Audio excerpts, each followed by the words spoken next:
Science വ്ളോഗ്സിൻ്റെ പുതിയ വീഡിയോയിലേക്ക് എല്ലാ കൂട്ടുകാർക്കും സ്വാഗതം. അപ്പം നമ്മൾ ഇന്നിവിടെ പരിചയപ്പെടാൻ പോകുന്നത് ചെറിയൊരു വീഡിയോ എഡിറ്റിംഗ് ആപ്ലിക്കേഷനാണ്. KineMaster നിങ്ങൾ കാണാനുള്ള സ്ക്രീനിൽ KineMaster വെച്ചിട്ടാണ് ഞാൻ എൻ്റെ എല്ലാ വീഡിയോസും എഡിറ്റ് ചെയ്യൽ, അതേപോലെ ഫോട്ടോസ് വീഡിയോസ് ഒക്കെ ചെയ്യൽ, വീഡിയോസ് ഉണ്ടാക്കാൻ വേണ്ടി. അപ്പോൾ നിങ്ങൾക്ക് വളരെ എളുപ്പത്തിൽ എങ്ങനെ ഒരു വീഡിയോ എഡിറ്റ് ചെയ്യാം. അപ്പോൾ അതായത് നിങ്ങളുടെ കോളേജിൽ അല്ലെ വീട്ടിൽ അങ്ങനത്തെ ഓരോ പ്രോഗ്രാംസൊക്കെ ഉണ്ടാക്കുമ്പോൾ ഇഷ്ടംപോലെ ഫോട്ടോസ് വീഡിയോസൊക്കെ കിട്ടാറുണ്ടല്ലേ. പക്ഷേ ഇതെല്ലാം കൂട്ടിയാണെങ്കിൽ നല്ലൊരു ബാക്ക്ഗ്രൗണ്ടൊക്കെ കൊടുത്ത് നല്ല ചില്ലാക്കി എടുക്കാൻ വേണ്ടി നമുക്ക് ഏറ്റവും അനുയോജ്യമായ വളരെ ഈസിയായ ഒരു ആപ്ലിക്കേഷൻ തന്നെയാണ് KineMaster. ഇത് നമുക്ക് പ്ലേ സ്റ്റോറിൽ ഡൗൺലോഡ് ചെയ്യാൻ ലഭ്യമാണ്. അപ്പം നിങ്ങൾ ആദ്യമായിട്ടാണ് എൻ്റെ ചാനൽ കാണുന്നതെങ്കിൽ തീർച്ചയായും സബ്സ്ക്രൈബ് ചെയ്യുക, കൂടെ ബെല്ലൈക്കൺ കൂടി പ്രസ് ചെയ്തിടുക. അപ്പം നമുക്ക് നേരെ വീഡിയോയിലേക്ക് കയറാം അല്ലേ.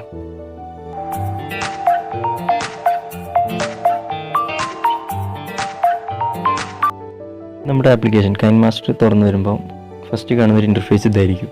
ഇതിൽ നമുക്ക് നടുക്കായിട്ടൊരു വലിയൊരു റൗണ്ടിൽ ഒരു പ്ലസ് ചിഹ്നം കാണാം അല്ലേ. അപ്പോൾ അതിലാണ് ക്ലിക്ക് ചെയ്യേണ്ടത്, അത് നമുക്കൊരു വീഡിയോ എഡിറ്റ് ചെയ്യണമെങ്കിൽ.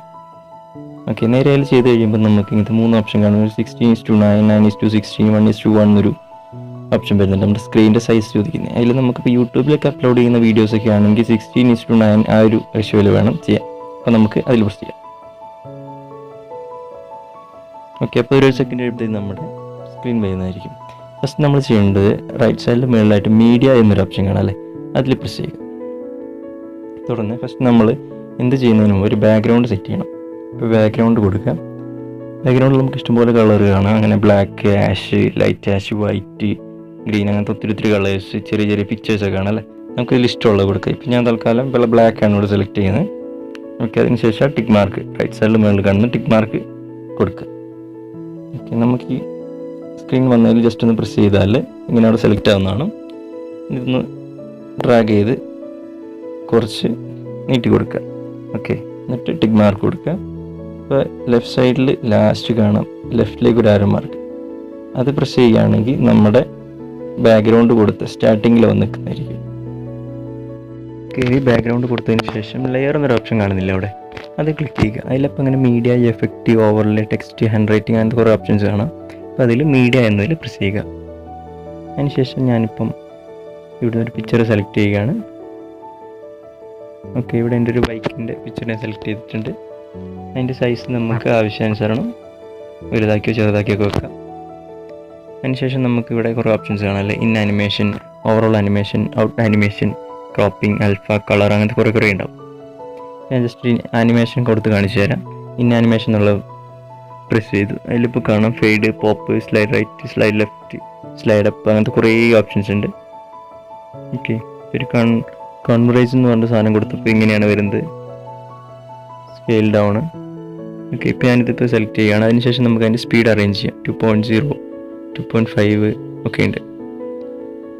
2.0 ടിക്ക് കൊടുക്കുക. ഇപ്പം നമുക്ക് എന്തെങ്കിലും കാരണവശാൽ ഈ ഒരു ഫോട്ടോ ഇവിടെ വേണ്ട എന്ന് തോന്നി, നമുക്കിവിടെ ലെഫ്റ്റ് സൈഡിൽ കാണാം ഒരു ഡിലീറ്റ് ബട്ടൺ, ഒരു ബാസ്ക്കറ്റിൻ്റെ ചിഹ്നം കാണാം അല്ലേ. അപ്പം അതിൽ പ്രസ് ചെയ്താൽ പോകുന്നതായിരിക്കും.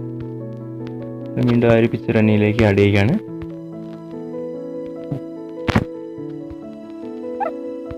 ആനിമേഷൻ ഒരെണ്ണം കൊടുത്തു, സ്പീഡെല്ലാം വെച്ച് റെഡിയാക്കിയിട്ടുണ്ട്. അതിനുശേഷം നമുക്ക് താഴെ നമ്മുടെ ഇമേജ് സെലക്ട് ചെയ്തിട്ട് ഇങ്ങനെ ഡ്രാഗ് ചെയ്ത് കൊടുത്താൽ മതി, ഡ്യൂറേഷൻ നമുക്ക് ലഭിക്കുന്നതായിരിക്കും. അതിനുശേഷം നമുക്കിത് ഇത്രയും വേണ്ട, കുറച്ച് കട്ട് ചെയ്ത് ഒഴിവാക്കണം എന്ന് വിചാരിച്ചു. നമുക്ക് കുറച്ച് കത്രികയുടെ ചിഹ്നം കാണാം, അത് ജസ്റ്റ് ഒന്ന് പ്രസ് ചെയ്യുക. അതിനുശേഷം നമുക്ക് ചോദിക്കും trim to left or play head, trim to right of play head എന്നൊക്കെ ചോദിക്കുന്നുണ്ട്.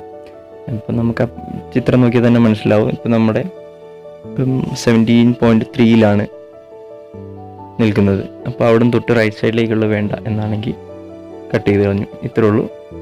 അതിനുശേഷം ടിക്ക് മാർക്ക് കൊടുക്കുക. ഓക്കെ, അതിനുശേഷം നമുക്ക് ഇവിടെ ഓഡിയോ എന്നൊരു ഓപ്ഷൻ കാണാം അല്ലേ, അതിൽ പ്രസ് ചെയ്യുക. അപ്പം നമുക്ക് ഈ വീഡിയോയിലോട്ട് ഒരു ഓഡിയോ ആഡ് ചെയ്ത് കൊടുക്കണം എന്ന് തോന്നുന്നതാണ്. ഇത് ഞാനിവിടെ ഒരു മ്യൂസിക് എടുത്തിട്ടുണ്ട്. ഓക്കെ, കേട്ടല്ലോ. അപ്പോൾ ഇതിൻ്റെ സൈഡിൽ തന്നെ ഒരു പ്ലസ് ചിഹ്നം കാണാമല്ലേ, ആ പ്ലസ് എന്നുള്ളത് പ്രസ് ചെയ്ത് കൊടുക്കുക. നമ്മുടെ വീഡിയോൻ്റെ ആ ഒരു പോർഷൻ തൊട്ട് അവിടെ സോങ് ആഡ് ചെയ്തിട്ടുണ്ട്. അതിനുശേഷം ടിക്ക് മാർക്ക് കൊടുക്കുക. അപ്പോൾ നമുക്കിത് വീഡിയോ ആദ്യം തൊട്ടൊന്ന് ജസ്റ്റ് പ്ലേ ചെയ്ത് നോക്കാം.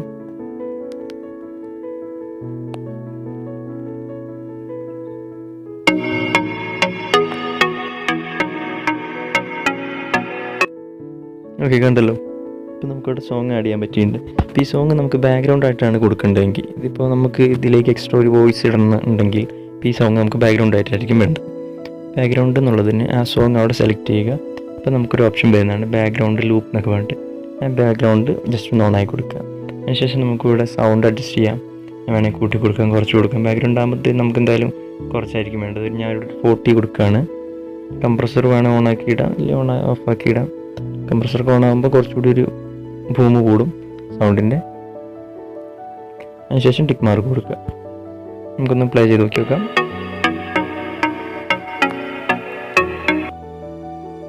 ഓക്കെ, ബാക്ക്ഗ്രൗണ്ടിൽ മ്യൂസിക് ചെയ്തതായി വന്നിട്ടുണ്ട്. ഇപ്പോൾ നമ്മൾ വ്ളോഗിങ് വീഡിയോ ഒക്കെ ചെയ്യുന്നവർക്കാണെങ്കിൽ ഇതിൻ്റെ കൂടെ തന്നെ വോയിസ് കൊടുക്കേണ്ടി വരും. അപ്പോൾ അതിനുള്ളൊരു ഓപ്ഷൻ അതിൽ വോയിസ് എന്നൊരു ഓപ്ഷൻ കാണുന്നുണ്ട്. ഇത് പ്രസ് ചെയ്യുക. അതിനുശേഷം സ്റ്റാർട്ട് ബട്ടൺ കൊടുത്താൽ നിങ്ങൾക്ക് നിങ്ങളുടെ വോയിസ് അതിൽ തന്നെ വീഡിയോ പ്ലേ ചെയ്ത് തന്നെ റെക്കോർഡ് ചെയ്യാൻ പറ്റുന്നതായിരിക്കും. ഞാൻ ജസ്റ്റ് കാണിച്ചു തരാം. ഹായ് ഫ്രണ്ട്സ്, ആൻഷ് വ്ളോഗ്സിൻ്റെ എല്ലാ കൂട്ടുകാർക്കും വീഡിയോയിലേക്ക് സ്വാഗതം. കണ്ടല്ലോ, ഇപ്പോൾ ഇവിടെ ഞാൻ ജസ്റ്റ് അതൊന്ന് പ്ലേ കാണിച്ചു തരാം. അതിന് മുമ്പ് ടിക്ക് മാർക്ക് കൊടുക്കുക, പ്ലേ ചെയ്യുക. ഹായ് ഫ്രണ്ട്സ്, ആൻഷ് വ്ളോഗ്സിൻ്റെ എല്ലാ കൂട്ടുകാർക്കും വീഡിയോയിലേക്ക് സ്വാഗതം. ഓക്കെ, അതേപോലെ നിങ്ങൾക്ക് നിങ്ങളുടെ വോയിസ് വേണേൽ ചെയ്ത് കൊടുക്കാം. ഇതിന് നമുക്ക് റെഡ് റൗണ്ടിൽ കാണാം അല്ലേ? ജസ്റ്റ് ഒന്ന് പ്രസ് ചെയ്ത് നോക്കി മനസ്സിലാവും. ക്യാമറ അല്ലേ, ക്യാം കോഡർ എന്നുമുണ്ട്. അതായത് ക്യാമറ നമുക്കിപ്പോൾ ഡയറക്റ്റായിട്ട് നമുക്കൊരു വീഡിയോ ഷൂട്ട് ചെയ്യണമെങ്കിൽ ഇതിൽ നിന്നുകൊണ്ട് തന്നെ ചെയ്യാൻ പറ്റുന്നൊരു ഓപ്ഷനാണ് ക്യാമറ. അതിലേക്ക് ഞാൻ പോകുന്നില്ല, നിങ്ങൾക്കെല്ലാം അറിയാമെന്ന് വിചാരിക്കുന്നു. ഇതാണ് ബേസിക്കായിട്ട് പറയാനുള്ള കാര്യങ്ങൾ. ഇതിന് ശേഷം നമ്മളിപ്പോൾ ഇത്രയും ചെയ്ത് വെച്ചു ഒരു വീഡിയോ. ഇതിപ്പം ഞാനൊരു ഫോട്ടോ മാത്രമാണ് ആഡ് ചെയ്തത്. ഇതിങ്ങനെ നിങ്ങൾക്ക് എത്ര ഫോട്ടോ വേണമെങ്കിലും നെക്സ്റ്റ് ലെയറായിട്ട് കൊടുക്കാവുന്നതാണ്. അതിനുശേഷം നമുക്കിപ്പോൾ 5 മിനിറ്റ് ഒന്ന് റെസ്റ്റ് എടുക്കണം തോന്നി. ഇപ്പം ബാക്ക് അടിച്ച് പോയി ഈ വീഡിയോസ് എല്ലാം നഷ്ടപ്പെടും, നമ്മളിപ്പോൾ ഇത്രയും ചെയ്ത് വെച്ചാൽ എല്ലാം നഷ്ടമാകുമോ എന്നുള്ള പേടിയൊന്നും വേണ്ട.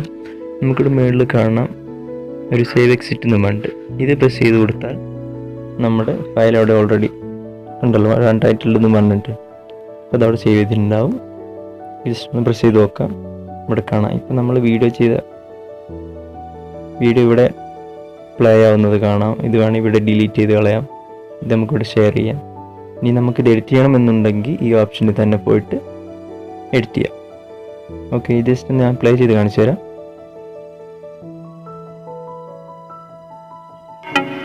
വീഡിയോയിലേക്ക് സ്വാഗതം.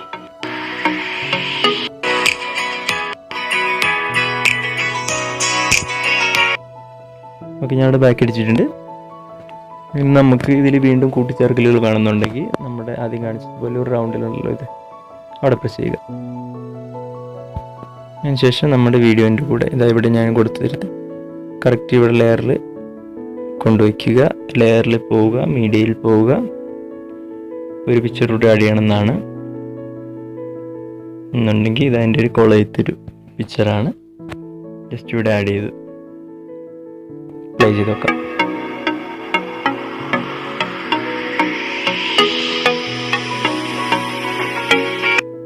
ഒക്കെ ഈ പിക്ചറിൻ്റെ കളർ ചെറുതായിട്ടൊന്ന് ചേഞ്ച് ചെയ്യണമെന്ന് തോന്നുന്നു വിചാരിച്ചു. ഇപ്പം നമുക്കിവിടെ ഒരു ഓപ്ഷൻ കാണാം, കളർ ഫിൽറ്റർ എന്ന് പറഞ്ഞിട്ടില്ലേ. നമുക്കിതിൽ കുറേ ഓപ്ഷൻസ് ഉണ്ട്. Black and white, light shade, കുറേ ഷെയ്ഡുകളുണ്ട്. നമുക്ക് ഇഷ്ടമുള്ള ഒരെണ്ണം കൊടുക്കുക. ഞാനിപ്പോൾ ജസ്റ്റ് ഒന്ന് സെലക്ട് ചെയ്യുകയാണ്. ശേഷം ടിക്ക് മാർക്ക് കൊടുത്താൽ നമ്മുടെ കളറൊക്കെ അവിടെ ചേഞ്ച് ചെയ്ത് വരുന്നതായിട്ട് നമുക്ക് കാണാൻ സാധിക്കും. അങ്ങനെ എല്ലാ ഫോട്ടോസിൻ്റെയും വീഡിയോസിൻ്റെ ഒക്കെ കളേഴ്സ് അങ്ങനെ നമുക്ക് ചേഞ്ച് ചെയ്ത് കൊടുക്കാൻ സാധിക്കും. ജസ്റ്റ് ഒന്ന് പ്ലേ ചെയ്ത് വെക്കാം. വീഡിയോയിലേക്ക് സ്വാഗതം.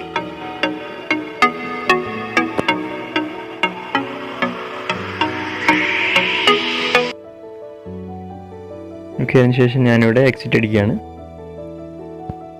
ഇപ്പോൾ കാണാം, ഇപ്പം നമ്മുടെ വീഡിയോ അവിടെ ഓൾറെഡി സേവ് ആയിട്ടുണ്ടാവും. അതിനുശേഷം അത് തുറക്കുക. ഇവിടെ ഇനി ഒരു ഷെയർ ബട്ടൺ കാണാമല്ലോ, അതായത് അത് പ്രസ് ചെയ്തതിന് ശേഷം ഇവിടെ എക്സ്പോർട്ട് എന്നൊരു ഓപ്ഷൻ ഉണ്ടല്ലേ. ഈ എക്സ്പോർട്ട് കൊടുത്താൽ മാത്രമാണ് നമ്മുടെ വീഡിയോസ് എന്നൊരു ലിസ്റ്റ് ഉണ്ടല്ലോ നമ്മുടെ ഫോണിൻ്റെ ഉള്ളിലെല്ലാം, ഒരു ആപ്പ്, അതിൻ്റെ ഉള്ളിലേക്ക് വരത്തുള്ളൂ. അപ്പോൾ ഈ എക്സ്പോർട്ട് ഇവിടെ പ്രസ് ചെയ്ത് കൊടുക്കുക. അതിനുശേഷം നമുക്കിവിടെ കാണാം എക്സ്പോർട്ടിങ് പ്രോജക്റ്റ് എന്ന്. അപ്പോൾ അത് എക്സ്പോർട്ട് ആയിക്കൊണ്ടിരിക്കുകയാണ്. നമുക്ക് ഇത്രയുള്ളൂ. വളരെ സിമ്പിളായിട്ട് നമുക്ക് KineMasterൽ വീഡിയോ എഡിറ്റ് ചെയ്യാൻ. അപ്പം ഇതുപോലത്തെ നല്ല വീഡിയോസായിട്ട് നമുക്കിനി വീണ്ടും കാണാം. വീഡിയോ ഇഷ്ടമായി എന്തായാലും ലൈക്ക് ചെയ്യുക, ഇഷ്ടപ്പെട്ടില്ലെങ്കിൽ ഡിസ്ലൈക്ക് ചെയ്യുക. ചാനൽ ഇതുവരെ സബ്സ്ക്രൈബ് ചെയ്തിട്ടില്ലെങ്കിൽ സബ്സ്ക്രൈബ് ചെയ്യുക. Thanks for watching. മറ്റൊരു വീഡിയോയിൽ വീണ്ടും കാണാം. Nehru, it's me ആൻസിൽ Joseph.